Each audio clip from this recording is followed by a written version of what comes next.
અમારું આ ટ્રેક્ટરની ટ્રોલીનું કલર કામ છે। જો આ રીતે અમે કલર કામ કરીએ છીએ, બરોબર। આ રીતે કલર કામ જો હાવ જૂનામાં જૂની ટ્રેક્ટરની ટ્રોલી હતી તેનું કલર કામ આ રીતે અમે કર્યું છે। પહેલાં ઘસાઈ કામ કરવી ગવેન્ડરથી, અને પછી ધોવી, પછી અસ્તર મારવી, અને આ રીતે કલર કામ કરી। જો ટાયરની અંદર આવો કલર આવે, વ્હીલ પ્લેટ છે, આ નીચે આવો કાળો કલર આવે, પણ અત્યારે અંધારું થવા આવ્યું બધી હાથમાં આવ્યો એટલે કંઈ એવું બહુ દેખાશે નહીં, પણ કામ બહુ સોલિડ કરવી છે, બરાબર।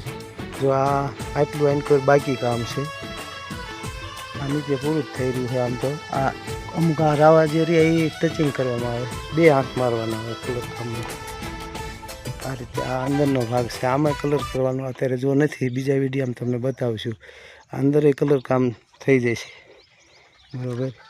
જો હજી કલર કામ ચાલુ જ છે, પણ આ રીતે કલર કામ બધું આવે અમારું। અને પેઇન્ટિંગનો વિડીયો કાલ તમને બતાવશું, જેટલું પેઇન્ટિંગ થશે એટલું નેક્સ્ટ વિડીયો તમને બતાવશું। અમારો જો કલર કામનો ટ્રેક્ટરની ટ્રોલીનો કલર કામનો જો વિડીયો તમને ગમે તો લાઈક કરો, શેર કરો, સબસ્ક્રાઈબ કરો। આ અમારું કામ છે। જય ભારત, જય હિન્દ।